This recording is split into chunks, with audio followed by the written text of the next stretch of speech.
go. Guys, I'm gonna show you guys how to make our pizza dough, all right? So the way we do our pizza dough is actually pretty generic to like the way a real traditional Neapolitan pizza dough is supposed to be made. We use a 60 to 65% hydration depending on the type of year, the time of the year. So first things first, guys, we start with 500 grams of flour, right? We use a 00 Caputo flour, we use the blue bag. It's got a ton of gluten in it, good amount of protein. It's exactly what we want to use, all right? The second thing is we have some salt. Third thing is a little bit of fresh yeast, and then 75-degree water, all right? So we're gonna start by blooming our yeast, all right in there. And what you wanna do is you wanna break that yeast up, and you wanna give it a quick little mix. And you wanna get it all activated, ready to go. All right, now, the one part that everybody screws up on is they start adding salt to this. Salt should not touch yeast, okay? The minute the salt touches yeast, it dies, okay? So we're gonna do it in a little differently. First, we're gonna start off with about half of our flour, all right? And we're gonna add the yeast and water. Obviously, we use a mixer when the time comes where we're using our hands right now because this is not enough to get the mixer happy. So we use our hands for this, all right? Mix that together nice. All right, a little bit more water.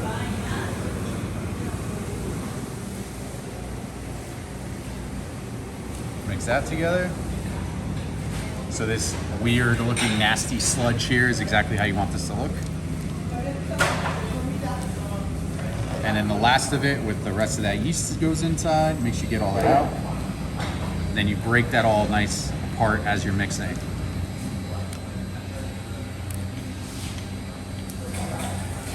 All right, now a little bit more flour. So this is basically how we do it, but we're using obviously a huge mixer. We do the flour in stages just like that. We've done it where we've literally added all of the flour into the water. I just didn't like the way the dough came out, so we do it in stages now, all right? So mix that together nice. It's starting to come together really, really nice. Add a little bit more flour. Same thing, now it's really gonna come together and start making a dough, so you're gonna have to actually do some work for this one, right? You're gonna have to really mix this together. Now, what we do when we're making our dough, guys, is we do about 15 minutes total on the kneading process. We're obviously not gonna let this video run for 15 minutes, but kind of show you guys the ins and outs of how we do it. So we leave it on speed 1. We try not to go any higher than that. We really don't want to beat the crap out of this dough. It's not pasta dough, it's pizza dough. For pizza dough, for me, it can easily be over kneaded, where it's why I try not to go on any speed higher than 1. All right, get all this flour and water off my hands. All right, now's the time that I finish adding the flour. So it's not much. And normally what I do is, because I gotta do the kneading process on the table, is I throw the flour down on the table, spread it out a little bit, get all of this out of the bowl. All right. And then now you add the salt. So the way I do that is I spread all of this dough out like this, and your salt goes right in the middle, just like that. All right. Now you knead it. So in, and you keep beating this up a little bit. And as you're doing it, you're picking up some more flour, because all of this flour needs to be incorporated into this dough. So you do that because the inside of the dough obviously is wetter than the outside, so you end up doing things like this. We're using the wetter part of the dough to soak up the flour. Bring it all back to the center. Get as much off your hands as possible, because all that needs to go in the dough.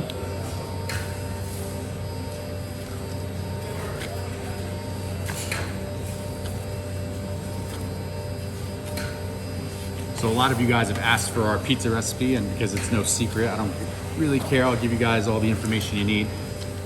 This is it, super simple. Obviously we make it in a way bigger scale.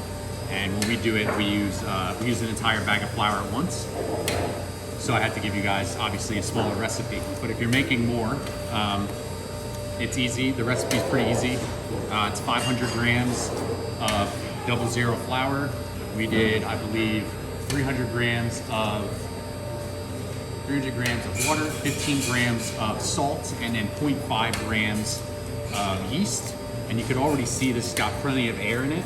And then you would do this literally for about 15 minutes. Or you could throw it in your KitchenAid, let your KitchenAid do the job. All right?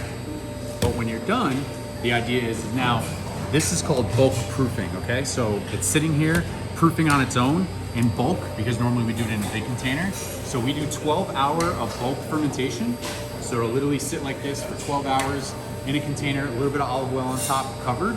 And then after that, we do something called divided fermentation, right? So we form it, shape it, 280 gram balls, and then we turn it and we leave it out. We leave it out for another 12 hours. And that's the perfect fermentation, and exactly 24-hour fermentation. In about 2 seconds after we cut, we're gonna make a margarita together, all right? All right, guys, so we're gonna make a margarita, all right? So first things first, you have your dough. It's been sitting, it's been resting, 12 hours bulk proof, 12 hours divided. So now we have a 280 gram ball of dough.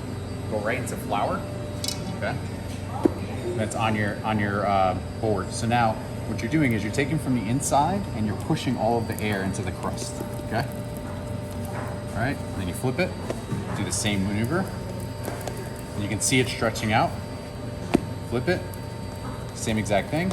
And what I do is I put a little bit more flour on it, a little more underneath, and then I do this technique here, which is basically stretching and pulling at the same time. And you can see the crust is already nice and big. And then once you can fit your hand in there, it's a couple tosses back and forth. And you can see basically that the dough is doing everything on its own and we're not doing much to it. And then it's just a little bit of stretching, just like that. And you're all done, all right? So I like to stretch my pizzas to about 10 inches and then do another 2 inches on the board, all right? So first things first, guys, always a little bit of tomato sauce.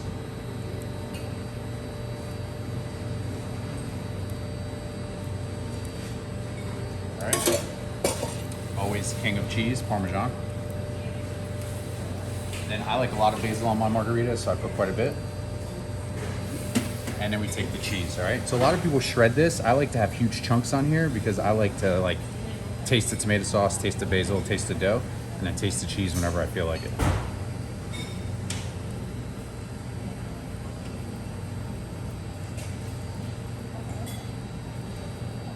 All right, and then the best part of the pizza, good amount of extra virgin olive oil on top. All right, and then we're gonna go in the oven. So my guy Alex here is gonna hold the peel for me while I get it on. This one. All right, put it here. So I like to pull my pizzas onto my peels as opposed to going underneath. It avoids tearing and it just makes life a little easier. And you can see I stretched it out to the outside of the peel. And I could fix some of this cheese to make sure it's good. Then tap all your flour off. All right, and then it's in the oven. One pull back, don't shimmy it in, all right? So right in the oven, pull back, and you're done. Destroyed. There you go. All right, so we run the oven at 850 to 900 degrees all the time. So what you do is you always want to make sure that your coals are hot. You want to make sure that your fire is anywhere from the middle to all the way in the back right.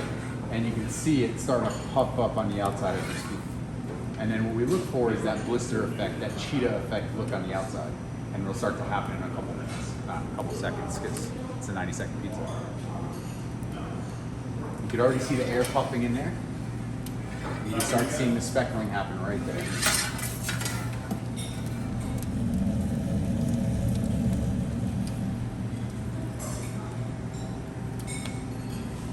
Give it a good 15-20 seconds sitting in one spot, and then we'll start turning it a quarter turn.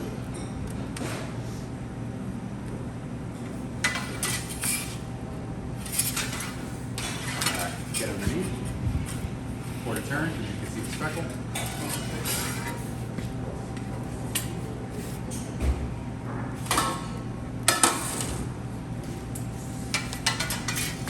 Check underneath, make sure you're good. Another quarter turn, more speckle. And the closer you have it to the fire, the faster this pizza is going to cook. As you're coming towards the outside or towards the front, it's going to take a little bit longer. Unless you have one of those uni ovens or whatever the hell those things are called, those ovens at home, obviously you just throw it in the center and it cooks. So another turn. You can see the speckle coming out nice. Now we're going to check. So check it. Pizza looks good. You can see that the crust is still a little white for me. So the way I get this to really be the speckle I want is actually take it and I take it to the flame. All right, and then I'll do a turn. Another turn. One more.